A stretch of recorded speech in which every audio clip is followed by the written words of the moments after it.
Podemos sintetizar o universo da teoria econômica da escola austríaca na frase: a economia é a ação humana ao longo do tempo, nos mercados, sob condições de incerteza genuína.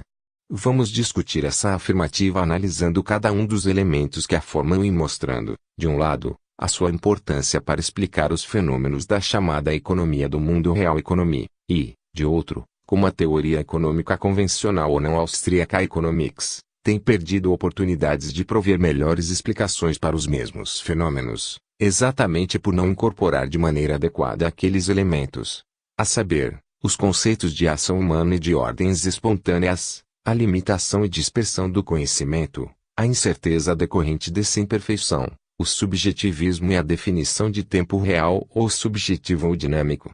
É conveniente analisarmos um a um esses elementos, pois, assim procedendo, entenderemos no final, tal como ao terminarmos de montar um quebra-cabeça, porque os mercados são processos que tendem a convergir para estados de equilíbrio, sem, contudo, conseguir atingi-los, porque as condições subjacentes alteram-se com a passagem do tempo e uma situação que seria de equilíbrio neste exato momento, certamente, não o será dentro de algumas horas ou semanas.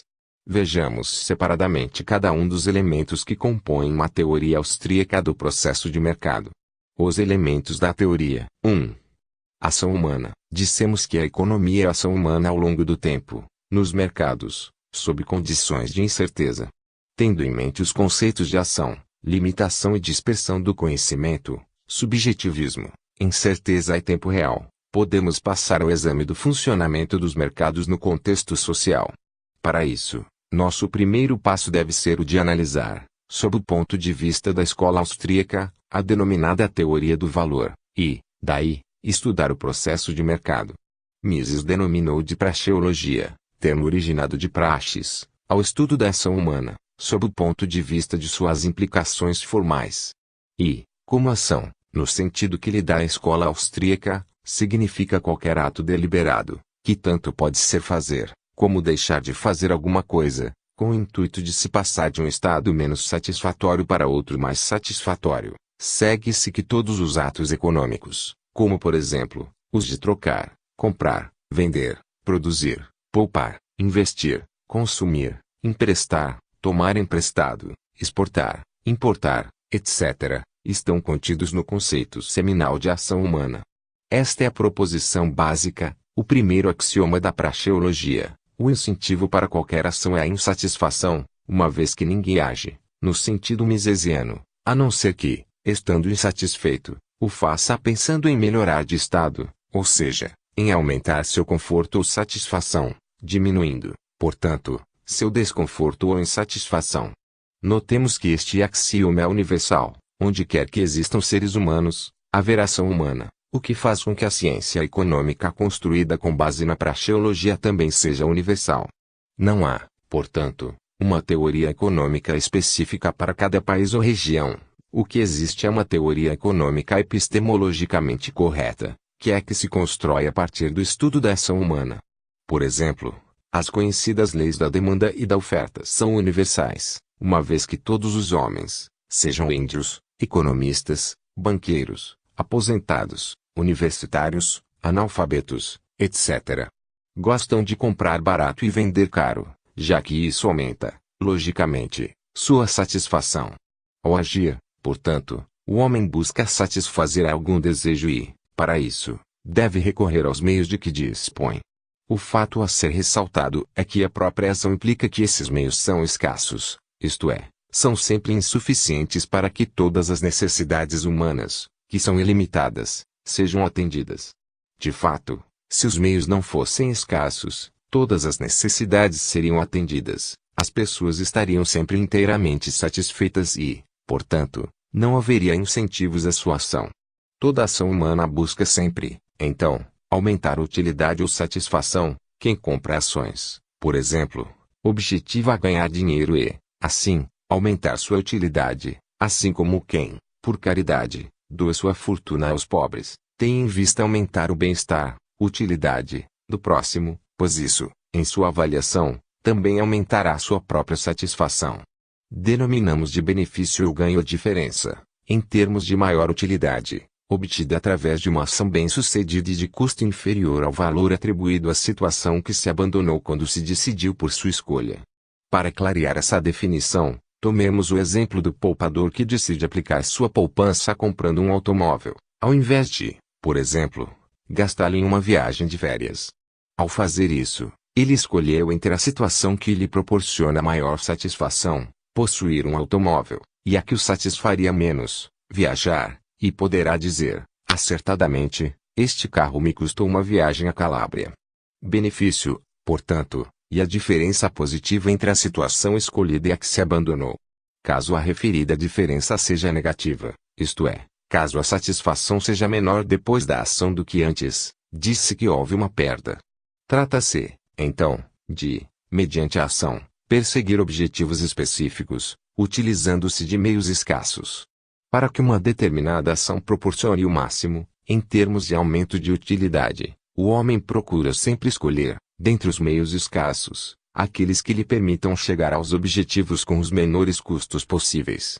Ao agir assim, ele está economizando recursos. Isto significa que toda ação é uma escolha. O sujeito da ação deve eleger, de um lado, o objetivo a que deseja chegar e, de outro, os meios específicos. A este ato de eleição, denominamos de valoração. Valorar, portanto, significa escolher entre duas ou mais alternativas. Por outro lado, definimos bens como aqueles meios que são usados para satisfazer as nossas necessidades e produto como fruto da ação, isto é, a nova situação gerada.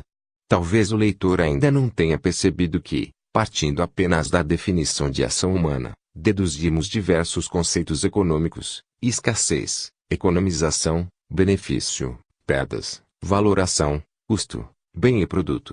A praxeologia permite definir as demais definições utilizadas em economia, como, por exemplo, juros, capital, moeda, utilidade marginal, período de produção, preferência temporal e produtividade. Praxeologia e economia, no entanto, são ciências diferentes. Enquanto a praxeologia centra sua análise na ação humana, a economia política focaliza sua atenção nos processos de utilização de recursos nos mercados, que os austríacos chamaram de cataláctica, para o que ela deve fazer uso dos conceitos elaborados pela análise praxeológica.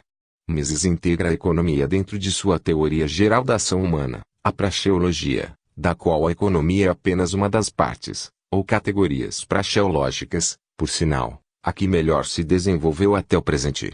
As construções imaginárias, um dos recursos da análise praxeológica, que também é comum na teoria econômica convencional, é elaborar estudos sobre situações que são simples construções mentais. Esses paradigmas, chamados de construções imaginárias, servem como ponto de partida para examinar situações do mundo real e, embora não existindo concretamente, são bastante úteis para proporcionar-nos uma ideia bem fundamentada a respeito dos processos econômicos, além, evidentemente, de servirem como excelentes veículos para a clareza expositiva. Os economistas da escola austríaca costumam utilizar três construções imaginárias: o estado natural de repouso, a economia uniformemente circular e a economia autística. O estado natural de repouso, bastante útil para o entendimento correto das forças que impulsionam os processos de mercado, descreve uma situação de mercado que, embora jamais seja alcançada pela ação humana no mundo real, pois uma das características desse mundo é a escassez de recursos é permanentemente perseguida, a satisfação total e a consequente inação. Esta construção nos permite, por exemplo, entender por que os preços nos mercados, flutuando entre a oferta e a demanda como decorrência da ação humana, apresentam a característica de tender para preços finais ou de equilíbrio que, no entanto, nunca são alcançados, pela simples razão de que o homem, estando permanentemente insatisfeito, continua a agir para aumentar sua utilidade, o que faz com que a oferta e a demanda estejam permanentemente sofrendo alterações.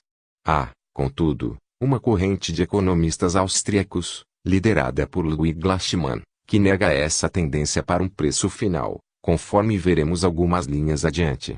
A economia uniformemente circular, Evenly Rotating Economy, é uma construção, imaginada por Mises, que procura fotografar um estado de coisas em que não ocorrem quaisquer mudanças nos dados externos, preferências, tecnologia e recursos, Em um sentido objetivo, tudo se passando como se o tempo parasse.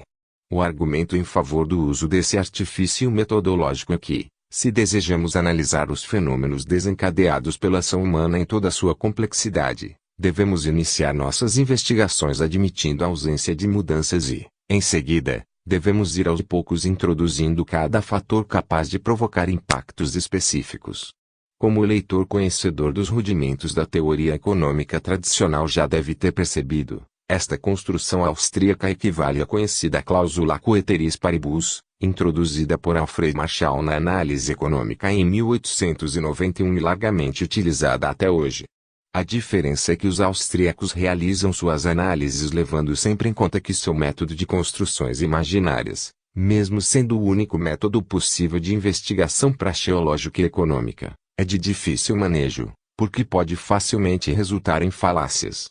Conforme Mises observou, é como caminhar numa crista estreita. De ambos os lados abrem-se os abismos do absurdo e do inconsciente. Somente uma impiedosa autocrítica pode impedir alguém de cair nessas profundezas abissais. A economia autística é uma construção que procura estudar os problemas com que se defrontaria um indivíduo isolado dos demais, como Robinson Crusoe em uma ilha deserta.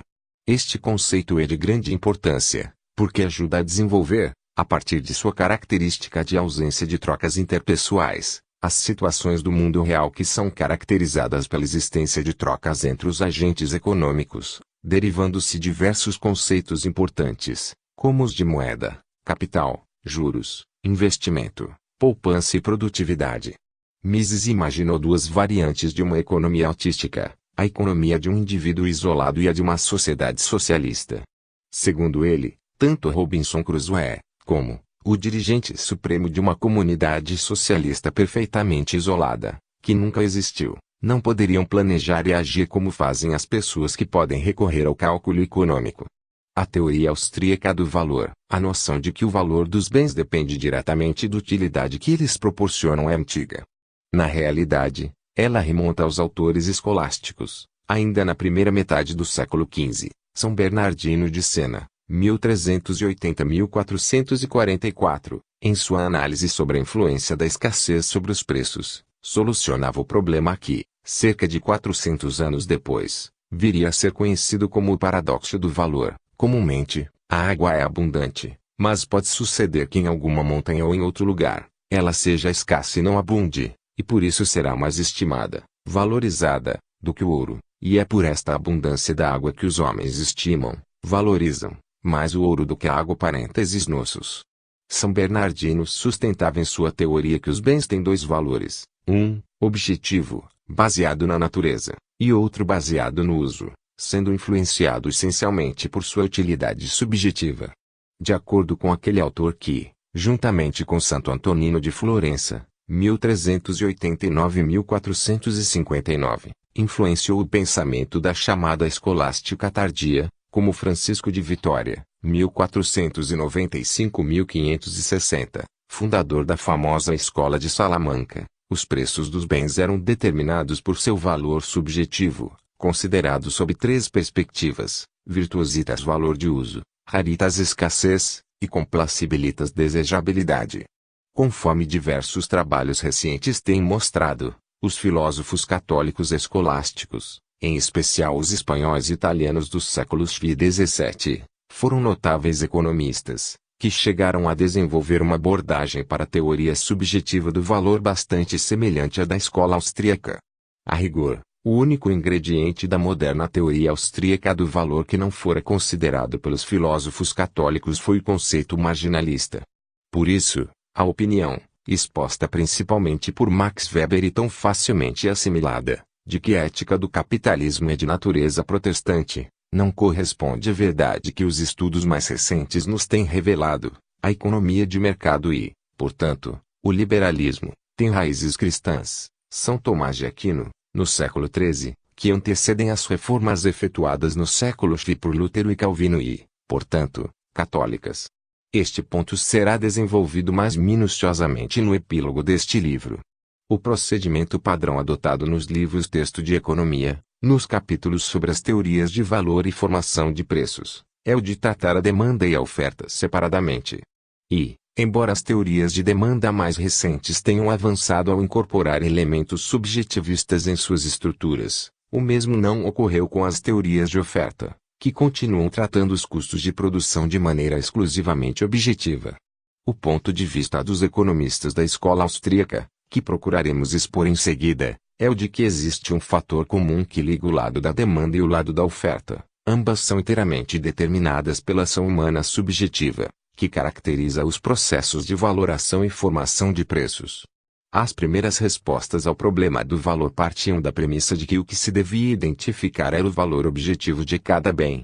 Uma das primeiras tentativas nesse sentido, realizada por Adam Smith, foi sugerir que as coisas valem pelo conteúdo de trabalho embutido nelas.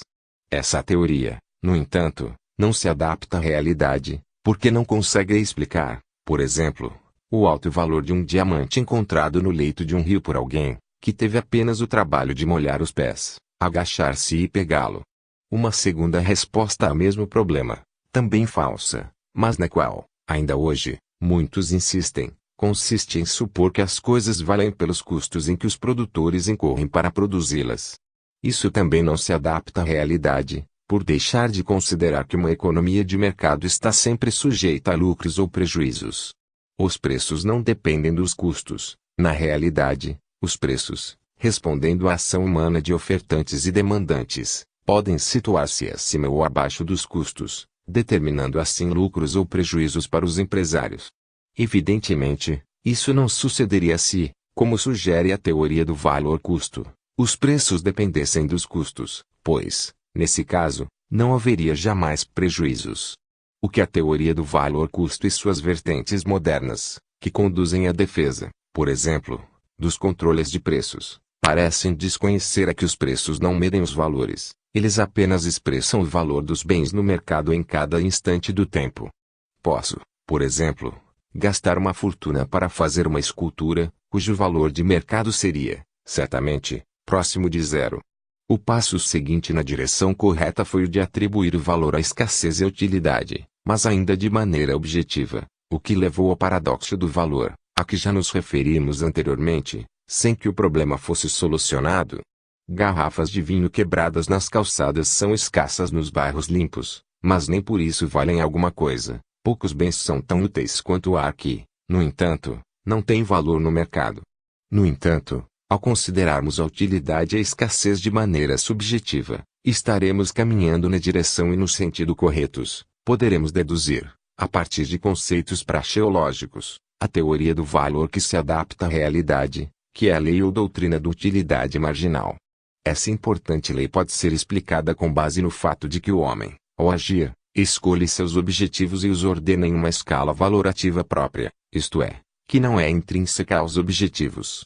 Ao mesmo tempo, para chegar a esses objetivos, ele usa uma série de meios, que são formados por unidades capazes de proporcionar o mesmo serviço. Este exemplo, elaborado pelo filósofo argentino Gabriel Zanotti, esclarece a questão. Imaginemos que disponho do meio folha de papel, dividida em 5 unidades, 5 folhas de papel, cada uma capaz de proporcionar o mesmo serviço. Logo, ordeno meus fins, necessidades, em uma escala valorativa pessoal e subjetiva. A primeira folha, emprego para resolver um exercício de lógica, a segunda, para escrever um poema, a terceira, para praticar caligrafia, a quarta, para testar minha lapiseira e a quinta para limpar o escritório. Observamos que, à medida que aumenta o número de unidades do bem, o valor da última, que se denomina valor marginal, assim como a última unidade é a unidade marginal, vai caindo, pois essa unidade é utilizada para o grau mais baixo de prioridades do sujeito. Sucede o contrário quando cai o número de unidades, aumenta o valor da unidade marginal, pois esta vai sendo empregada nas prioridades mais altas do sujeito. Observemos que, à medida que reduzimos as quantidades do bem em uma unidade, perdemos a satisfação que aquela unidade nos proporciona e que, à medida que aumentamos a quantidade do bem em uma unidade, ganhamos a satisfação que, a nosso juízo, aquela unidade nos propicia. Isto é, ao reduzirmos a quantidade do bem em unidades sucessivas, o valor de cada unidade vai sucessivamente aumentando, o que explica o fato de um cantil com água valer mais no deserto do que perto de uma fonte pura. Similarmente, Ao aumentarmos sucessivamente as unidades do bem, o valor de cada unidade vai progressivamente decrescendo. Ao compreendermos a lei da utilidade marginal, conseguimos resolver o paradoxo do valor. O pão é mais útil do que o perfume fino, mas, como o número de unidades de pão é maior do que o de perfumes finos, o valor do pão, determinado por essa combinação de utilidade e escassez subjetivas, é menor do que o do perfume. A comparação relevante não é, portanto, entre a utilidade de todos os pães e de todos os frascos de perfume, mas entre as utilidades de um pão e de um frasco.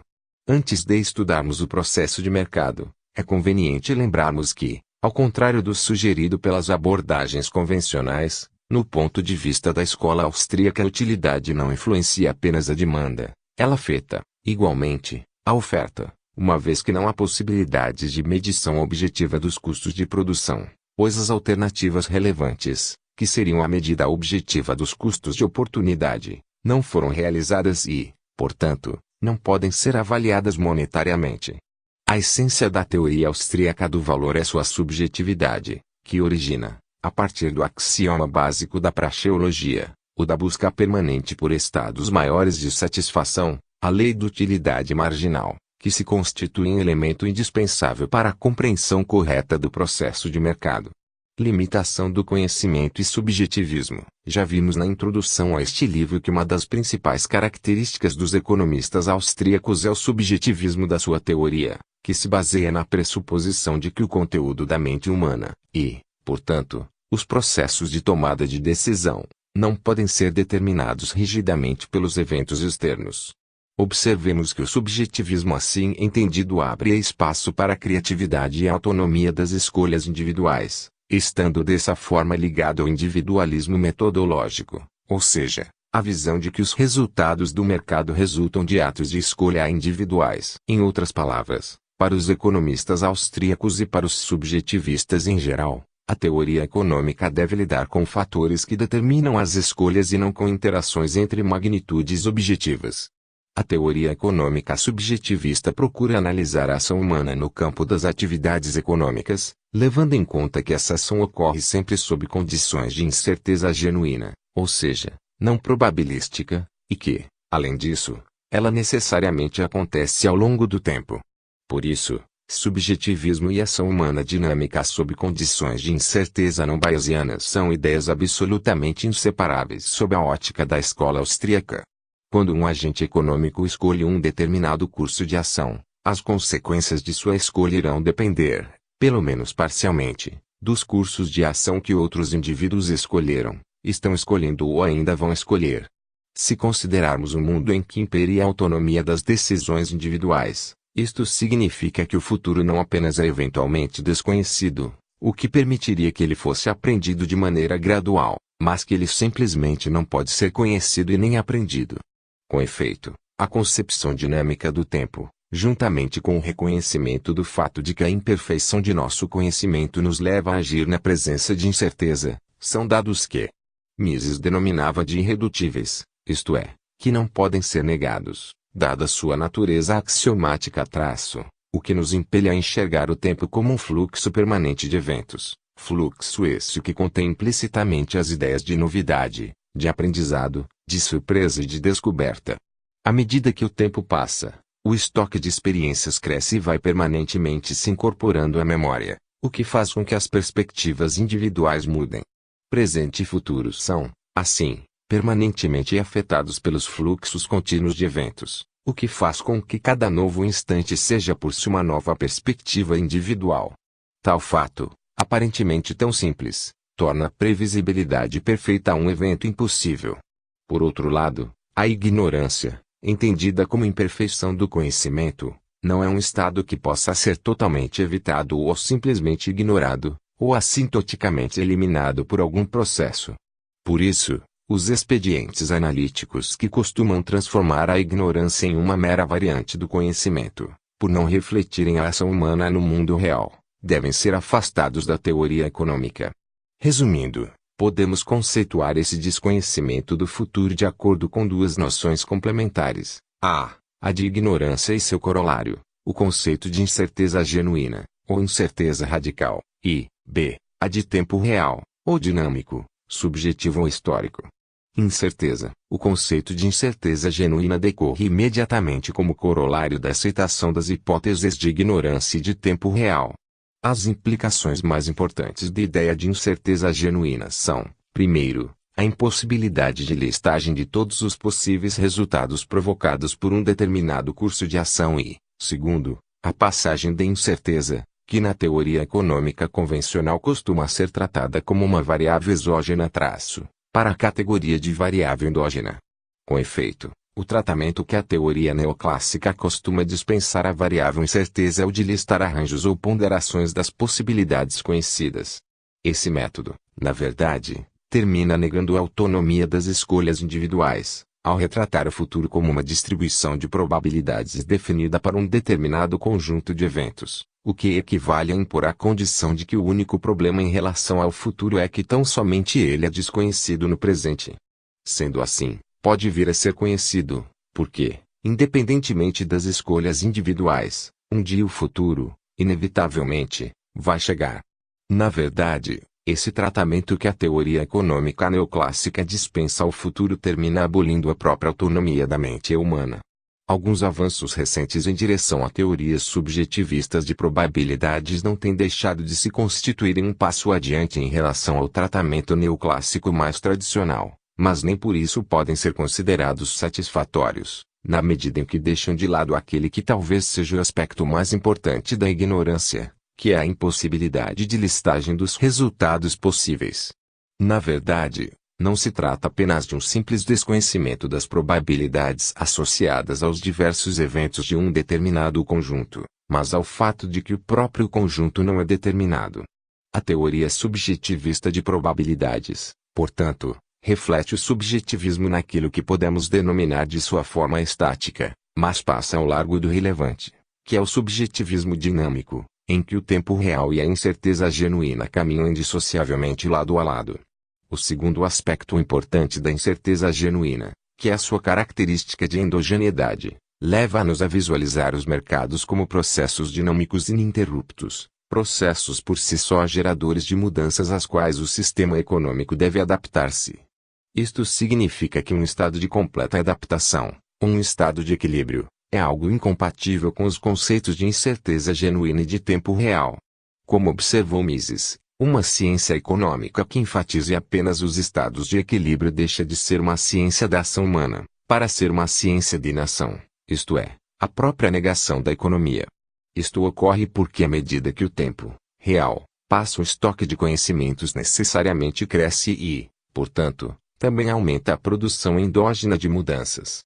Uma importante implicação disso é que essas mudanças não se processam aos preços de equilíbrio e que, portanto, ao invés de focalizar apenas as trocas realizadas sob condições de equilíbrio nos processos de ajustamento em direção ao equilíbrio, a teoria econômica deve essencialmente preocupar-se com a trajetória das trocas efetuadas sob condições de desequilíbrio, isto é, com os comportamentos descoordenadores.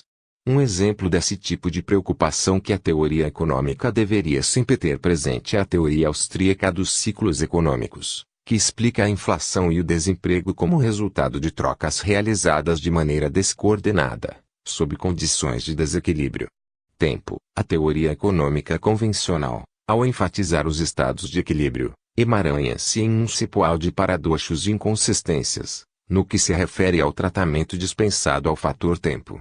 De fato, poucos se dão conta de que nos mercados em equilíbrio a formação dos preços, ao invés de resultar, como ocorre no mundo real, do processo de trocas voluntárias, precede o referido processo.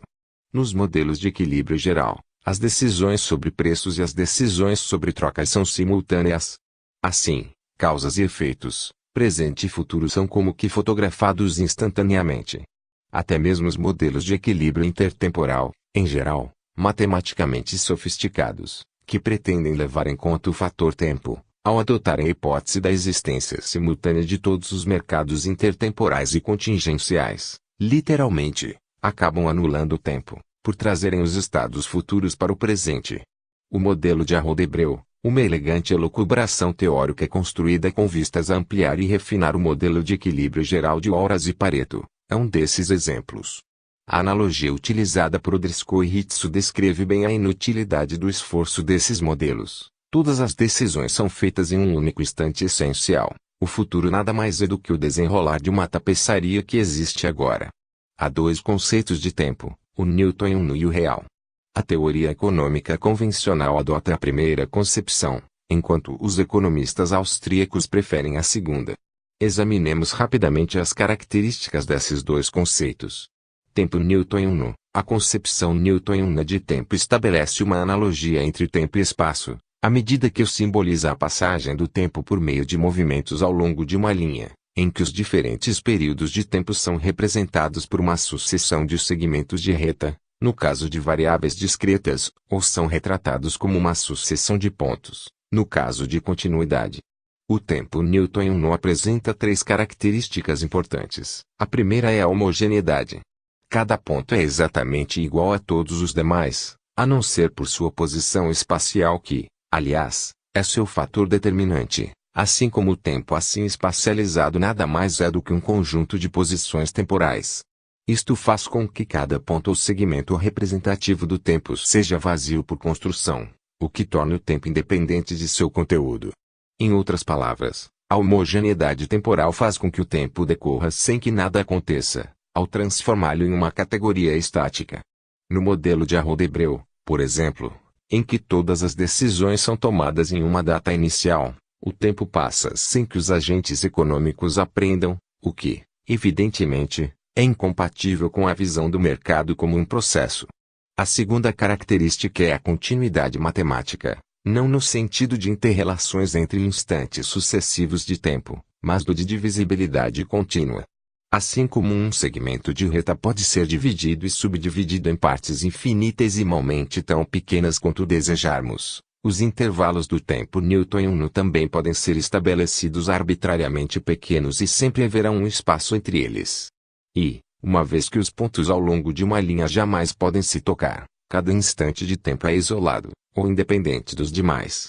Se a continuidade matemática caracterizasse o mundo real, então os ajustamentos que determinam o processo de mercado deveriam ocorrer a velocidades infinitas e a mobilidade de recursos também deveria ser infinitamente grande, para que todo o processo ocorresse em um único instante. Aí reside o chamado paradoxo newtoniano. Se o ajustamento fosse instantâneo, por que seriam necessárias as mudanças e variações? A consequência disso é que a teoria econômica tradicional é forçada a adotar o expediente de considerar cada mudança como sendo proveniente de fora do sistema, isto é, como sendo exógena. Outra vez, uma parábola de Driscoll e Ritsu, um sistema newtoniano é meramente como dedilhar ao mesmo tempo diversos estados estáticos e não pode gerar mudanças endogenamente. A terceira característica é a inércia causal, em que o estado inicial do sistema deve conter tudo o que for necessário para produzir as mudanças e, portanto, em que o tempo não acrescenta, literalmente, nada. Esta característica é evidente no tratamento que os modelos econômicos convencionais dispensam ao aprendizado, isto é, a incorporação de novos conhecimentos. O determinismo implicado pela inércia causal virtualmente nega os problemas que o economista tem que resolver. De fato, se todas as causas das mudanças estão presentes no instante seminal para que esperarmos pelos resultados até T1, T2, T3, T4, etc.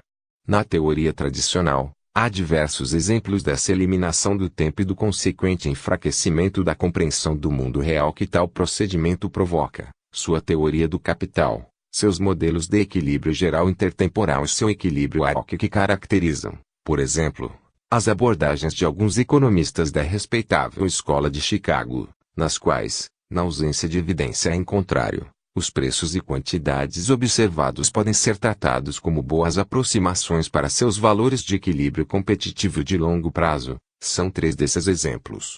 Tempo real ou subjetivo. Nesta concepção, denominada, em 1910, de Ladurie, pelo filósofo Henri Bergson, o tempo deixa de ser um conceito meramente estático e passa a ser considerado como um fluxo dinâmico e contínuo de novas experiências. Tal fluxo não está no tempo, como na conceituação newtoniana, muito mais do que isso, ele se constitui, ele caracteriza o tempo, na medida em que sempre alguma coisa nova deve acontecer, ou o tempo não será real. O tempo real ou subjetivo apresenta, também, três características básicas: a continuidade dinâmica, ao invés da continuidade matemática, a heterogeneidade, em contraposição à homogeneidade, e a eficácia causal, em antítese à inércia causal. A continuidade dinâmica pode ser compreendida a partir de uma analogia com a experiência musical. Ao ouvirmos os primeiros compassos de uma nova melodia, não somos capazes de captar os compassos seguintes, porque nossa percepção restringe-se, primeiro, à memória das frases ou compassos recém-ouvidos e, segundo, à antecipação das frases ou compassos seguintes e que ainda não ouvimos. Assim, a estrutura dinâmica do tempo real ou subjetivo constitui-se de dois elementos, memória e expectativa, em que o presente é ligado a outros períodos através das percepções individuais. A memória e a expectativa são os elementos estruturais do tempo real, que vão originando, a cada novo instante, a continuidade dinâmica e, embora possamos subdividir continuamente o tempo matemático de uma dada experiência em número arbitrário de pontos ou fragmentos, cada um desses instantes, sob o ponto de vista subjetivista, não é independente nem pode ser isolado dos demais. Por isso, o tempo subjetivo implica um verdadeiro elo, do qual o tempo newtoniano se abstrai. O futuro é visto de modos diferentes, dependendo de onde, ou de qual instante ele é visto. Em outras palavras, a experiência de uma primeira situação passa a ser utilizada como um novo parâmetro na segunda situação, ambas passam a ser parâmetros para uma terceira situação e assim sucessivamente. A esta altura, o leitor deve ter percebido que continuidade dinâmica e processo de mercado são fenômenos inseparáveis.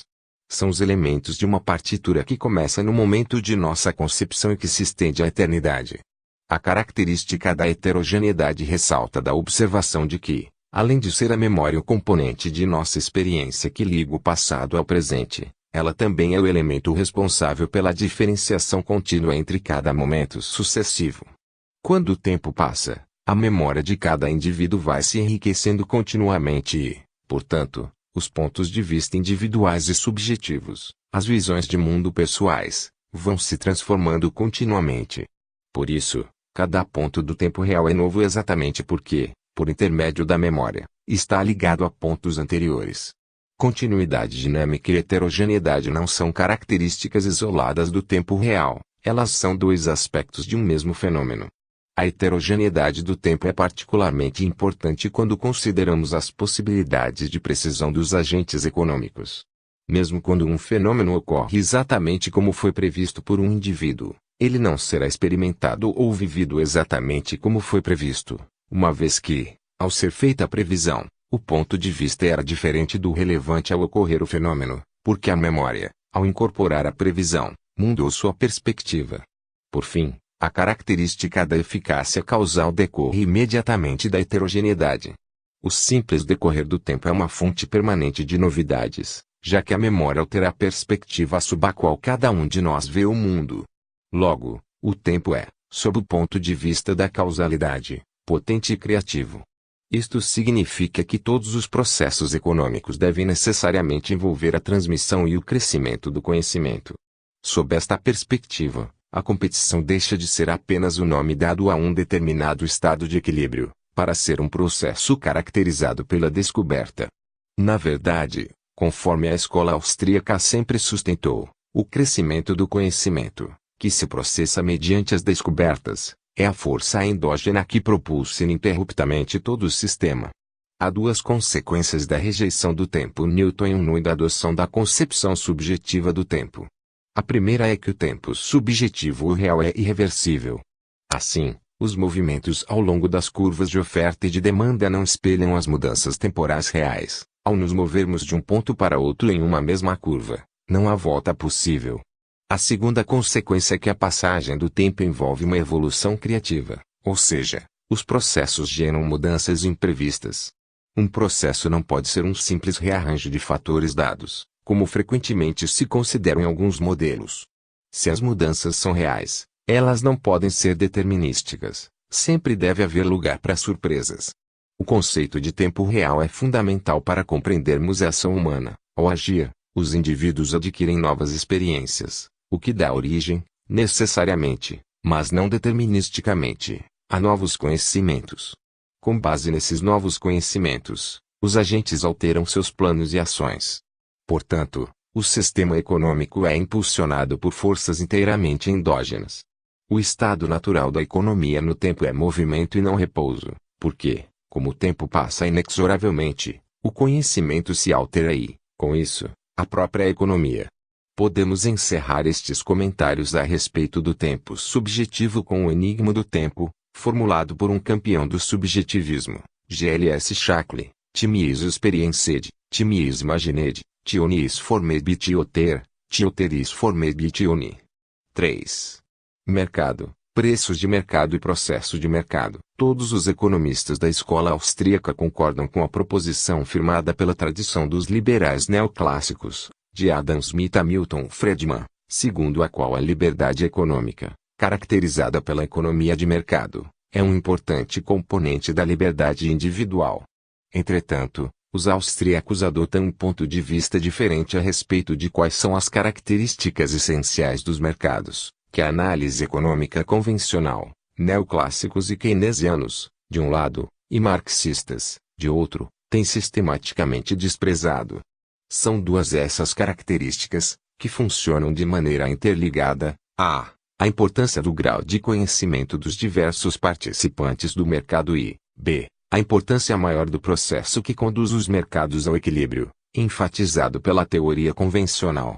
O conhecimento dos participantes dos mercados apresenta imperfeições e dispersões e tal fato implica em que a incerteza genuína seja uma presença permanente, embora, muitas vezes, incômoda. Com o objetivo de entendermos melhor o processo de mercado, repassaremos cronologicamente as principais ideias dos economistas da escola austríaca, começando com Menger, prosseguindo com Mises e Hayek e desembocando na controvérsia mais recente entre Kirchner, que sustenta a tese de que os mercados convergem permanentemente para o equilíbrio, sem, no entanto, alcançá-lo, e Lachmann, que descarta a existência de uma tendência ao equilíbrio endógena aos mercados. A vertente austríaca tradicional, composta por Menger, Mises, Hayek e Kirchner, pode ser considerada, no que se refere a seu entendimento do fenômeno do mercado, como uma tentativa de reformulação e reconstrução das ideias neoclássicas fundamentais. Com efeito, enquanto os neoclássicos enfatizavam a chamada análise de equilíbrio geral e os problemas implicados por essa análise, colocando em uma posição secundária o estudo dos processos mediante os quais os mercados atingem o equilíbrio, a vertente principal dos austríacos prioriza como objeto de estudo o processo de mercado, relegando a análise das condições de equilíbrio a um plano não mais que instrumental. Para a escola austríaca, o mercado é um processo de permanentes descobertas, de tentativas e erros, o qual, ao amortecer as incertezas, tende sistematicamente a coordenar os planos formulados pelos agentes econômicos. Como as diversas circunstâncias que cercam a ação humana estão ininterruptamente sofrendo mutações, segue-se que o estado de coordenação plena jamais é alcançado, embora os mercados tendam para ele. A história de Karl Menger, como as de quase todos os fundadores, é complexa, na medida em que suas obras contêm elementos que foram retomados de formas diversas por seus seguidores. Kirchner, por exemplo, sustenta que o fundador da escola austríaca não pode ser enquadrado como um teórico do desequilíbrio, ao passo que Jaffe, Alter e O'Driscoll sugerem que sua obra contém elementos que permitem classificá-lo como um precursor da abordagem que vê os mercados como processos de desequilíbrio.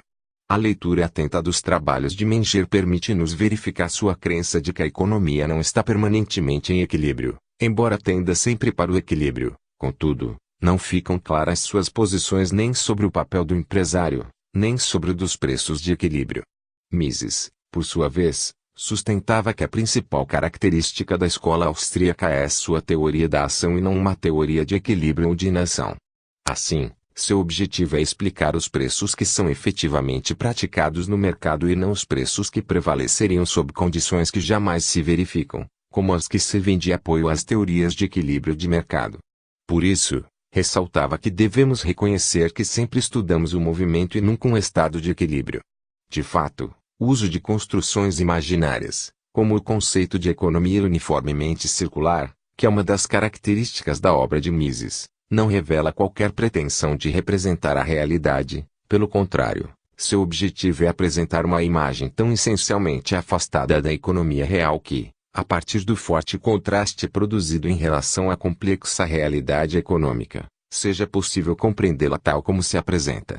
A ideia hayekiana de coordenação representa um avanço sobre a construção de economia uniformemente circular, uma vez que o conceito de Hayek envolve, sem dúvida, uma aplicação mais consistente do subjetivismo, já que abandona o requisito de que os dados externos, preferências, tecnologia e recursos, não se alteram, requerendo, em troca, que esses dados não variem com respeito às expectativas que guiam os planos dos agentes econômicos. A contribuição de Hayek para a teoria do processo de mercado deriva, essencialmente, de sua visão de que o conhecimento humano é imperfeito. Essa limitação do conhecimento, que se traduz em informações incompletas e na possibilidade de ocorrência de alterações nas preferências, na tecnologia e nos recursos, reflete-se também nos planos de ação dos participantes do mercado. Assim, os agentes econômicos não apenas são parcialmente ignorantes, mas as informações que possuem em cada caso são diferentes e, não raro, contraditórias e, além disso, as expectativas que formam a respeito do futuro são, em boa parte, divergentes. Este problema, que Hayek denominou de dispersão do conhecimento, é considerado por ele como uma das questões centrais a serem considerada pela ciência econômica. A pergunta relevante, para Hayek, deve ser: quanto conhecimento e que tipo de conhecimento por parte dos agentes econômicos tornam-se necessários, para que possamos falar em coordenação perfeita entre os planos de todos os agentes econômicos, isto é, em equilíbrio de mercado. O papel do mercado, então, é o de servir como um processo, mediante o qual, por tentativas e erros, tanto o conhecimento como as expectativas dos diferentes membros da sociedade vão se tornando paulatinamente mais compatíveis no decorrer do tempo. Surge dessa maneira a importância fundamental, primeiro, do sistema de preços, com o papel de emitir sinais para que os diversos participantes do processo de mercado possam coordenar seus planos ao longo do tempo e, segundo, da competição, como único meio de descoberta das informações que são realmente relevantes. Evidentemente, a ignorância gerada pela escassez de conhecimento e que envolve o processo de trocas, fará com que diversos planos fracassem e a tendência para um maior grau de coordenação dependerá, de um lado, da capacidade de cada agente aprender com seus próprios erros e, de outro, de sua capacidade de substituir por planos cada vez mais corretos os que fracassaram anteriormente. Se desejarmos condensar para o leitor a posição de Hayek, podemos escrever que, em sua concepção, a importância do processo de mercado é a de servir como um mecanismo transmissor de informações, proporcionando economia de conhecimento.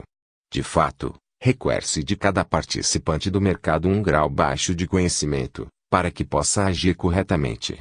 Dentre os austríacos, contudo, é Israel Kirzner, londrino que viveu e estudou em Capitol e que obteve seu Ph.D. na Universidade de Nova York, de onde é professor aposentado, quem mais tem se dedicou, juntamente com o alemão Louis Glassman, que pertenceu à geração anterior, à análise do processo de mercado e das características da atividade empresarial. Segundo ele, uma das causas da atual crise da teoria econômica é a ênfase excessiva que ela tem dedicado ao estudo dos casos de equilíbrio. Com efeito, embora não seja correto repelirmos de antemão a ideia de mercados em equilíbrio, o bom senso e a simples observação do mundo real, de um lado, e o espírito de seriedade acadêmica, de outro, obrigam-nos a reconhecer as limitações explicativas e normativas da ênfase no equilíbrio. Ao adotarmos essa postura, deparamos-nos imediatamente com dois questionamentos aos modelos de equilíbrio geral derivados de horas: se os agentes econômicos são tomadores de preços, como surgem, então, os preços? Além disso, como se coordenam as ações dos diferentes indivíduos?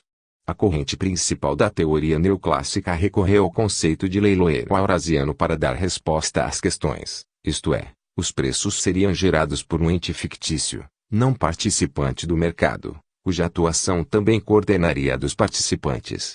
Kirzner, ao contrário, prefere explicar a formação de preços como o resultado da interação entre os agentes econômicos que atuam nos mercados. Emerge, assim, a importância da função empresarial, cuja essência é um estado de permanente alerta, no sentido de conseguir captar oportunidades de lucros não descobertos anteriormente. Tais oportunidades, que se revelam nos mercados através de diferenciais entre preços, são descobertas gradualmente pelos empresários que, ao explorá-las, tendem a corrigir desequilíbrios anteriores e, com isso, a promover a maior coordenação entre os planos individuais e, portanto, a gerar uma tendência de equilíbrio nos preços. Isto decorre do axioma fundamental da praxeologia, de que a ação humana, sendo motivada pela vontade de aumentar a utilidade, promove revisões nos erros anteriores que devem conduzir a erros sucessivamente menores. Na ausência de divergências de expectativas, o sistema atenderia automaticamente a um estado de completa coordenação que, no entanto, não é alcançado, na medida em que as divergências entre as expectativas que cada participante no mercado formula subjetivamente tendem a gerar transformações permanentes. A posição de Ludwig Lachmann difere radicalmente das anteriores. Sua visão do processo de mercado representa uma forte crítica, tanto ao conceito neoclássico de equilíbrio, quanto à explicação alternativa de Mises, Hayek e Kirchner.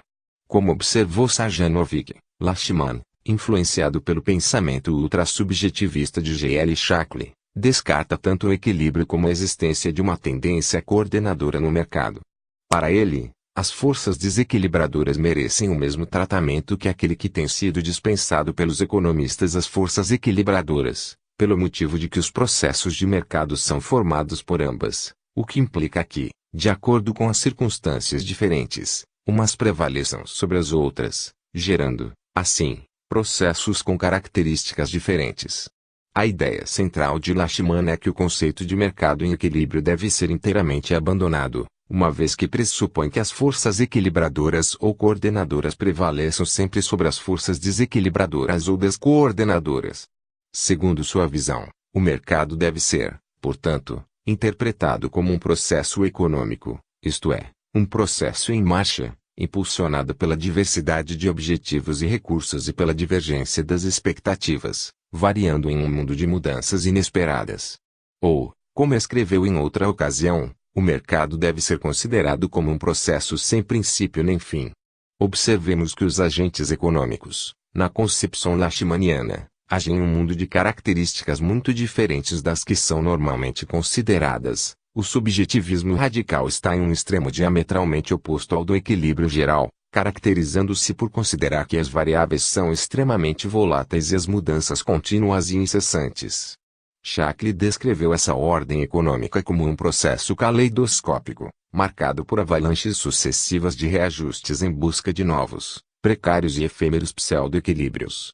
Temos, assim, duas tendências na escola austríaca, que refletem duas abordagens diferentes do mercado: a de Lachmann, que encara os mercados como processos simplesmente ordenados e que não vê necessidade em se postular uma tendência ao equilíbrio para que os processos de mercado sejam inteligíveis, e a de Mises, Hayek e Kirchner, que enxerga os mercados como processos de coordenação, que tendem ao equilíbrio, embora não o alcancem, rechaçando tanto o extremo do equilíbrio geral quanto o do subjetivismo extremado, com base no argumento, bastante plausível, de que os indivíduos, ao atuarem nos mercados, se defrontam com circunstâncias que nem são fixas nem, tampouco, mudam incessantemente, o que lhes permite descobrir gradualmente quais as alternativas que tendem a aumentar sua utilidade, superando assim paulatinamente a limitação de seu conhecimento. Duas ilustrações do processo de mercado. Primeira, os cones austríacos, o gráfico abaixo. Ideia que devo ao economista Resso de Veni, ex-estudante da UERJ, representa uma tentativa de ilustrar graficamente o mercado como um processo que converge para o equilíbrio, sem, contudo, atingi-lo, devido às características que analisamos nos capítulos anteriores. Embora reconhecendo a impropriedade apontada pela metodologia austríaca no que se refere ao uso de gráficos de demanda e oferta para representar os mercados, e embora sabendo que o tempo, ao ser representado por uma reta, tal como no aparato newtoniano, assume as características de tempo estático, e não do tempo real, o relevante para a teoria econômica, podemos temporariamente deixar à parte essas críticas dos economistas austríacos e, contemporizando um pouco com a Mainstream Economics, visualizar o processo de mercado ao longo do tempo como uma série de diagramas de oferta e de demanda, cada um se referindo a um momento específico do tempo, que está representado pela linha diagonal. Cada figura elíptica em um dado ponto do tempo representa o conjunto de possibilidades em que o mercado, naquele determinado momento, pode estar funcionando, incluindo o ponto de equilíbrio. Com o decorrer do tempo o mercado converge para o equilíbrio, ou seja, para o vértice de cada um dos cones. Só que, antes que esse ponto de equilíbrio seja atingido, mudam as condições de mercado que determinam as curvas de oferta e demanda e, com isso, passamos para um novo círculo.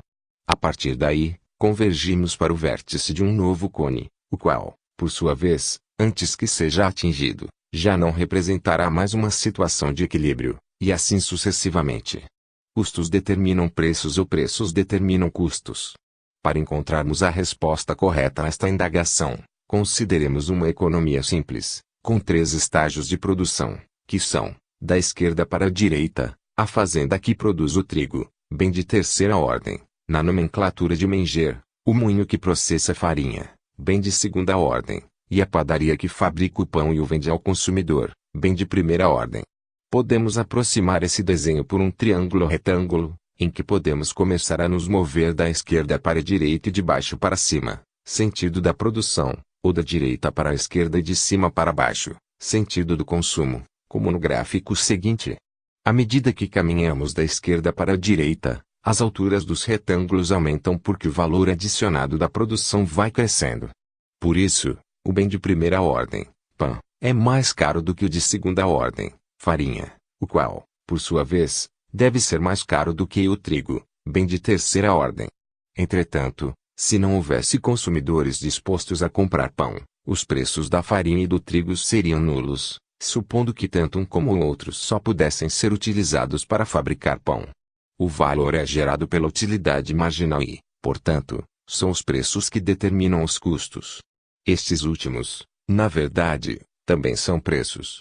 Podemos identificar, portanto, 2 vetores, o primeiro deles representado na parte à esquerda do gráfico seguinte, que denominamos de vetor de demanda, VD, e o segundo na parte da direita, que podemos chamar de vetor de oferta, VO. São vetores, porque atendem às 3 propriedades básicas que caracterizam as grandezas vetoriais, a saber, módulo, que mede o comprimento, direção e sentido.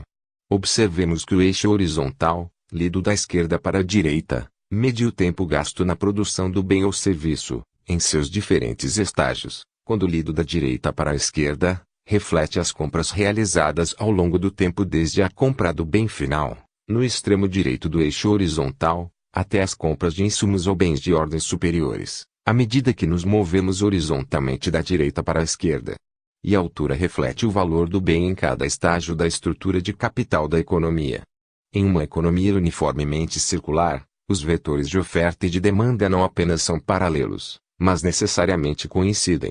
Se houver excesso de demanda em um ponto qualquer da cadeia produtiva, os produtores desse estágio terão lucros excedentes em relação aos produtores de outros estágios, o que, se admitirmos mobilidade de fatores, atrairá recursos para o estágio mais lucrativo, fazendo com que sua lucratividade caia, até que seja igual à dos demais estágios. Por sua vez, se houver excesso de oferta, ocorrerá o oposto. Os recursos sairão desse estágio para outros e a sua lucratividade aumentará. A taxa de juros é o elemento coordenador entre os 2 vetores, porque é por meio dela que se processa a alocação dos recursos de capital com as preferências intertemporais de demanda. Nos estágios da cadeia produtiva que se situam à direita do ponto R, haverá excesso de oferta e naqueles que estão à esquerda de R haverá excesso de demanda. Não existe, neste caso, coordenação no processo de mercado. Uma situação deste tipo ocorre sempre que a taxa de juros praticada não refletir coordenação entre os planos individuais de consumo e de produção. Conclusões. Neste capítulo, procuramos explicar por que a economia do mundo real pode ser entendida como um permanente processo caracterizado pela ação humana ao longo do tempo real e sob condições de incerteza genuína. Para tanto, examinamos detidamente os conceitos de ação, de tempo e de incerteza derivada à luz da teoria da limitação e da dispersão do conhecimento. A economia convencional costuma classificar os mercados de acordo com o seu número de participantes, concorrência perfeita, oligopólios, competição monopolística e monopólios. Além disso, estuda essencialmente as situações de equilíbrio em cada uma dessas formas de mercado. Esse procedimento, contudo, deixa a desejar. Primeiro, porque situações de equilíbrio são bem pouco viáveis no mundo real. Segundo, porque associa automaticamente eficiência com um número maior de participantes, o que nem sempre é verdadeiro, já que podemos ter, por exemplo, poucos participantes com razoável competição entre eles e muitos participantes com baixa competição. E terceiro, porque costuma causar uma terrível confusão entre concorrência perfeita, algo inexistente, com competição, o que não é verdade. Este terceiro equívoco é bastante grave e explica por que os críticos dos mercados livres associam sempre os que os defendem com sonhadores a viver em um mundo fictício, em que impera a concorrência perfeita. Nada mais falso. Alternativamente, a escola austríaca, em razão dos elementos descritos, considera que os mercados são processos, ou seja, instituições essencialmente dinâmicas, que costumam tender ao equilíbrio mediante um procedimento de permanentes descobertas, tal como uma cadeia de tentativas e erros, um processo de aprendizado permanente. Obviamente, qualquer interferência externa, entenda-se por isso as intervenções do Estado, nesse processo, o comprometem irremediavelmente, por melhores que possam ser suas intenções, porque afastam os mercados de seu processo natural e, como o conhecimento dos agentes interventores não é melhor, na verdade, costuma ser pior, do que o dos participantes diretos dos mercados, os resultados acabam piorando o que se queria ingenuamente consertar. Interferências do Estado nos mercados, de um lado, impedem o processo de descoberta que os caracteriza e, de outro, terminam afetando, mesmo que o Estado não tenha tido essa intenção, muitos outros mercados, diretamente ou indiretamente relacionados com o mercado onde ocorre a intervenção inicial.